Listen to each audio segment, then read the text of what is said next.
Mes chers frères et sœurs, notre chemin vers Allah est semé d'épreuves et de défis. Le monde regorge de distractions conçues pour nous éloigner du droit chemin. Aujourd'hui, nous allons explorer 7 habitudes nocives qui, parfois sans nous en rendre compte, affaiblissent notre foi. Écoutons et réfléchissons pour grandir spirituellement et purifier nos cœurs. Les paroles nuisibles. Le langage est une bénédiction divine, mais aussi une arme à double tranchant. Il peut construire des ponts d'amour, mais il peut aussi briser des cœurs et détruire des relations. Une parole, même insignifiante en apparence, peut avoir des conséquences profondes. Elle peut guérir une âme blessée, ou au contraire la plonger dans l'obscurité. Nos mots, lorsqu'ils sont prononcés, ne disparaissent pas. Ils s'inscrivent dans les cieux et seront un jour révélés. Le prophète, paix et bénédiction sur lui, a averti: celui qui garantit ce qu'il y a entre ses 2 mâchoires et ce qu'il y a entre ses 2 jambes, je lui garantis le paradis. Ce hadith nous rappelle que le contrôle de la langue est une clé essentielle vers la miséricorde d'Allah. Le Coran nous enseigne également: il ne prononce pas une parole sans qu'un observateur attentif ne soit prêt à l'inscrire. Sourate Kahf, 50-18. Chaque mot que nous disons est enregistré et comptera dans notre bilan au jour du jugement. Cette vérité doit nous rendre attentifs et prudents. Dans nos interactions quotidiennes, combien de fois la colère, la moquerie ou la négligence transforment nos paroles en flèches empoisonnées. Parfois, une simple plaisanterie peut blesser plus profondément qu'on ne l'imagine. Une insulte, un mot cruel, ou même une rumeur peut briser des liens tissés avec amour et patience. Mais la langue n'est pas seulement une source de danger. Elle peut être un outil puissant pour répandre le bien et glorifier Allah. Les mots de bienveillance, de pardon ou d'encouragement sont autant d'actes d'adoration. Le dhikr, les invocations et les enseignements partagés peuvent illuminer des cœurs et rapprocher de notre Créateur. Prenons un moment pour méditer sur nos paroles. Nos conversations quotidiennes témoignent-elles de notre foi? Propageons-nous le bien ou semons-nous la division? Chaque mot prononcé est un choix, celui de se rapprocher d'Allah ou de s'éloigner de lui. Allah dit: ô vous qui avez cru, craignez Allah et tenez des propos justes. Sourate Al-Ahzab, 33-70. Que nos langues soient toujours porteuses de vérité, d'amour et de miséricorde, afin que nos mots témoignent pour nous et non contre nous, lorsque viendra le jour des comptes. 2. Jugement hâtif. Le jugement est une tentation subtile, souvent déguisée en observation innocente. Pourtant, derrière chaque commentaire, chaque opinion précipitée sur autrui, se cache une part d'arrogance. Juger quelqu'un sans connaître son histoire, ses luttes ou ses intentions, c'est usurper une fonction qui appartient uniquement à Allah. Lui seul connaît les secrets des cœurs, et seul son regard est juste et complet. Le prophète, paix et bénédiction sur lui, nous a rappelé: peut-être qu'un homme que vous méprisez est plus aimé d'Allah que vous. Ce rappel est un appel à l'humilité et à la retenue, car l'apparence extérieure ne reflète pas nécessairement la lumière intérieure. Allah nous met en garde dans le Coran: ô vous qui avez cru, évitez de trop conjecturer sur autrui, car une partie des conjectures est un péché. Sourate Al-Hujurat, 49-12. Cette injonction divine souligne que les suppositions et jugements hâtifs sont souvent erronés et conduisent à des péchés, comme la médisance ou la calomnie. Pourquoi jugeons-nous, alors que nos propres âmes regorgent de défauts et de fragilités? Est-ce pour détourner l'attention de nos imperfections? Est-ce par peur de confronter nos propres manquements? En réalité, juger les autres ne nous rend pas meilleurs. Cela ne fait qu'alimenter notre ego. Imaginez un miroir brisé. Il ne peut refléter que des fragments de vérité. Ainsi sont nos jugements, biaisés par nos propres limites et préjugés. Allah, dans sa sagesse, nous exhorte à nous concentrer sur l'amélioration de nos propres âmes, plutôt que de critiquer celles des autres. Lorsque nous cessons de juger, nous ouvrons la porte à l'empathie. Nous apprenons à voir les luttes de nos frères et sœurs avec compassion et à les accompagner dans leur cheminement spirituel. Ce changement de perspective nous libère du poids de l'orgueil et nous rapproche d'Allah.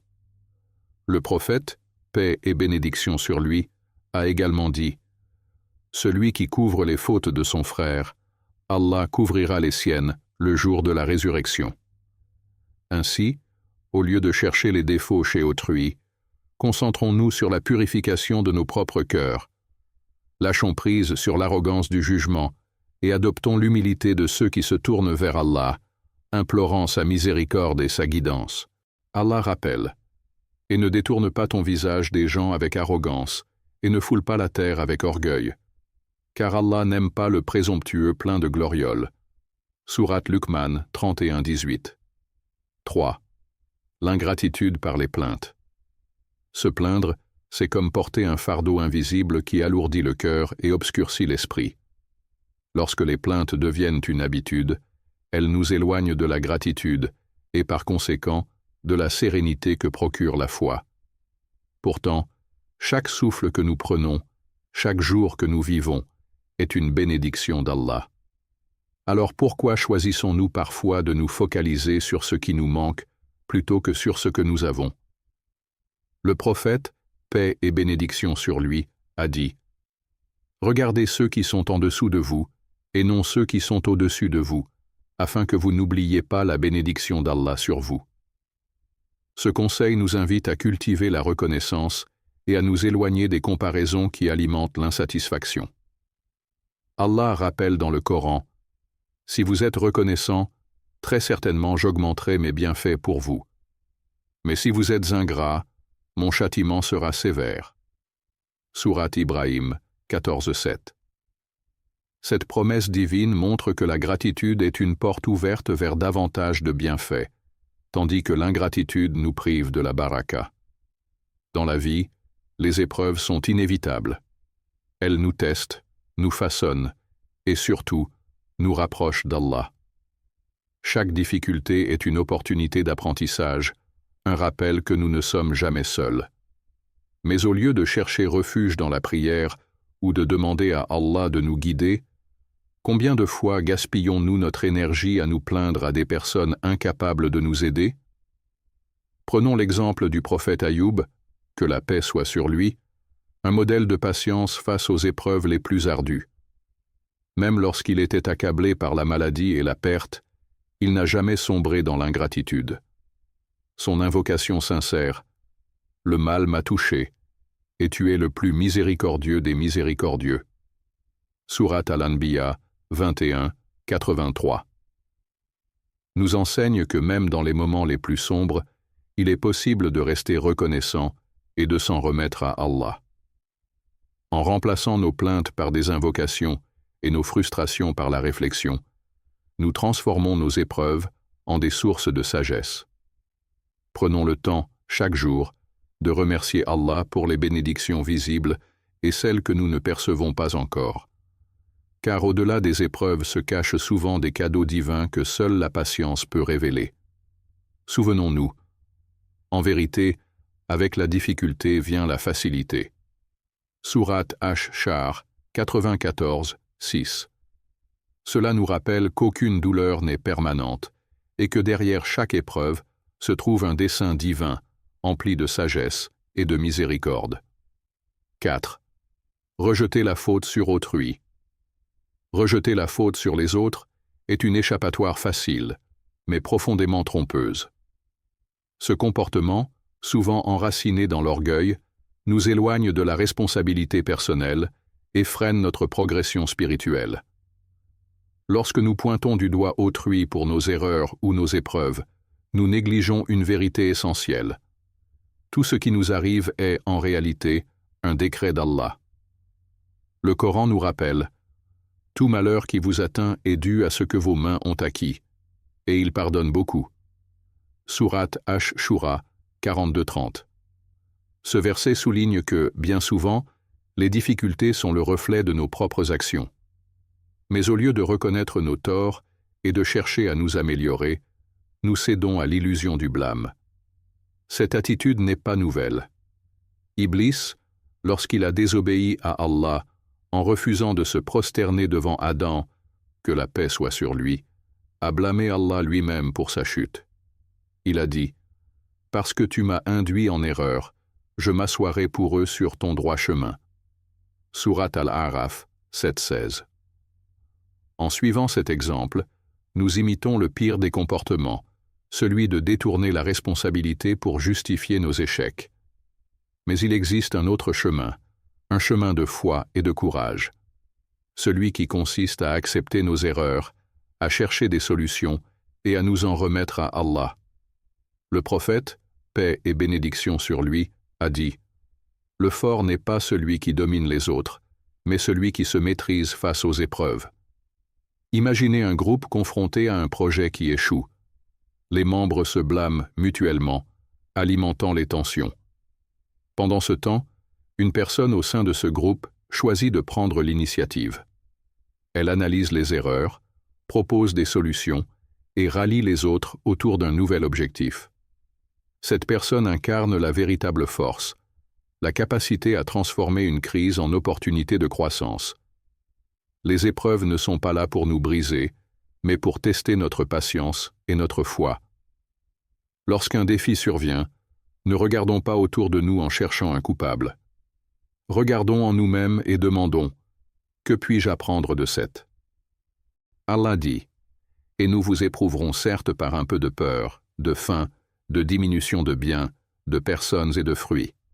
Et fais la bonne annonce aux endurants. » Sourate Al-Baqarah 255.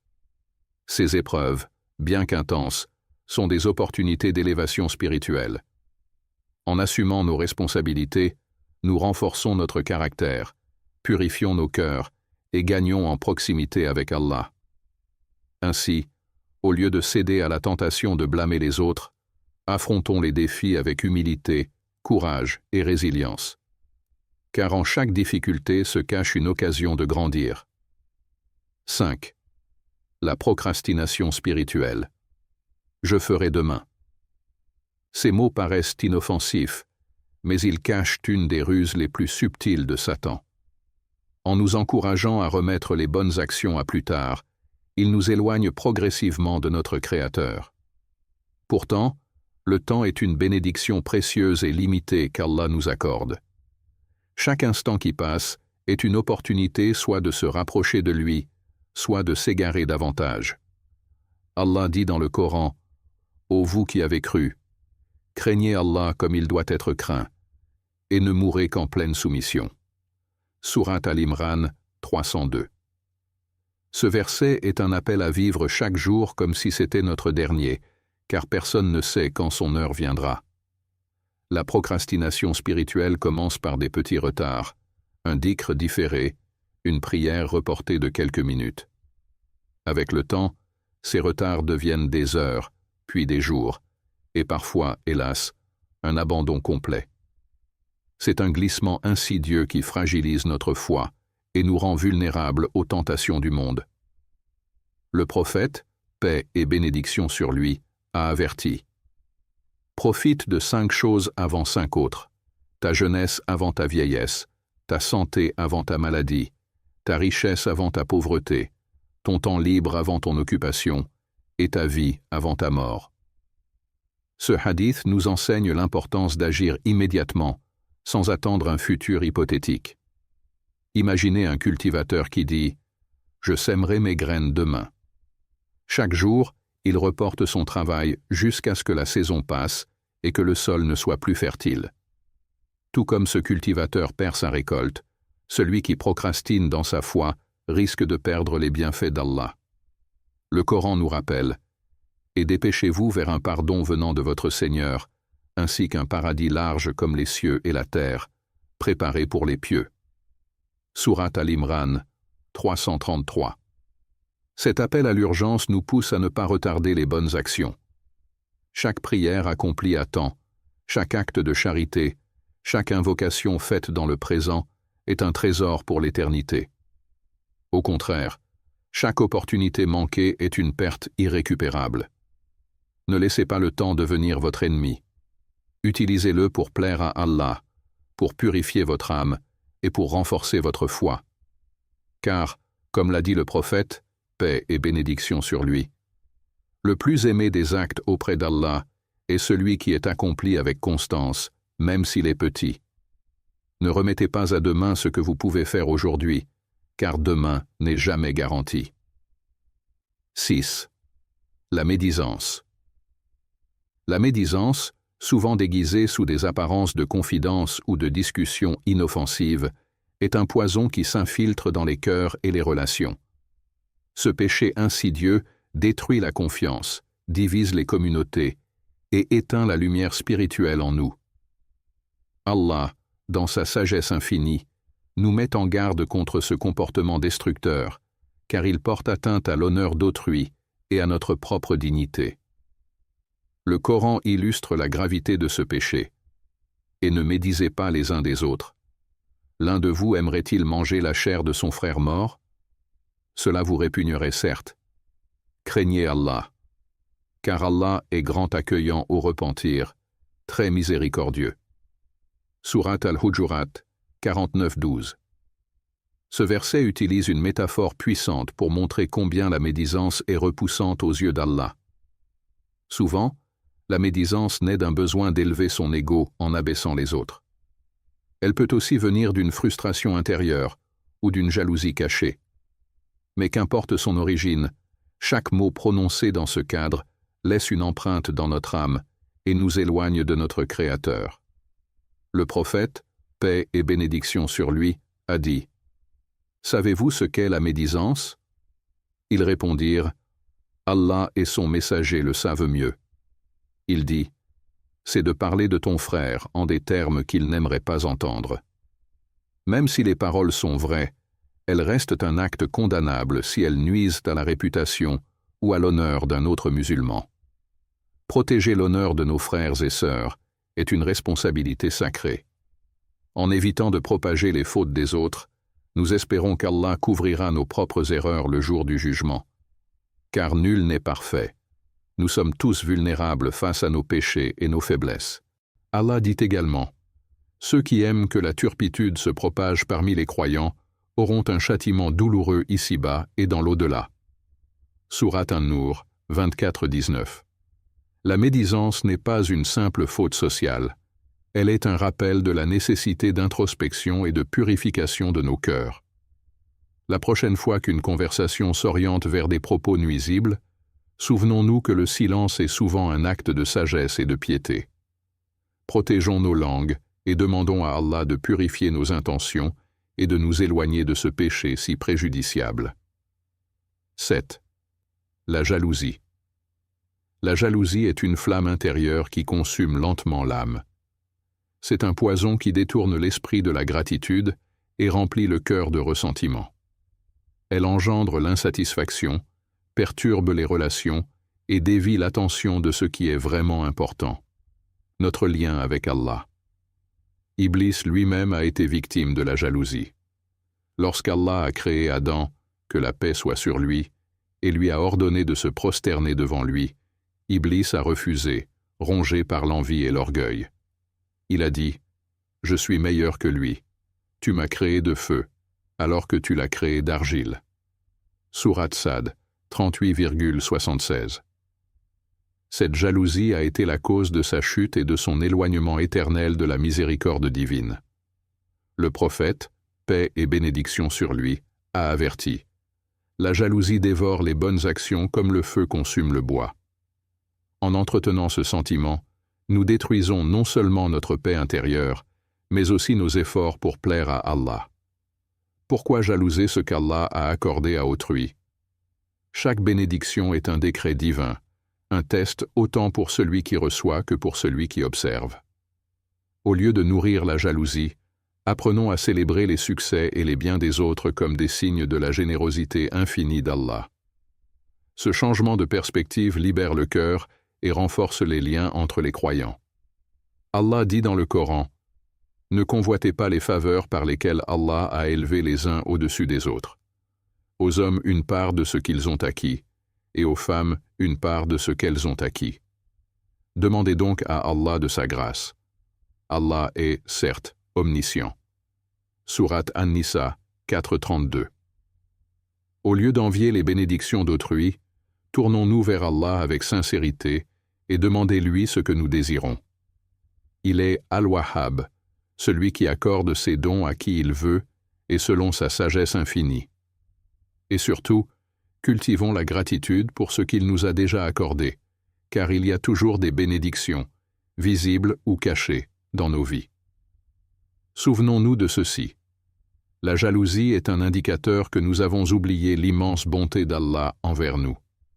En remplissant nos cœurs de gratitude et d'invocation, nous éteignons ce feu et transformons notre âme en un réceptacle de paix et de satisfaction.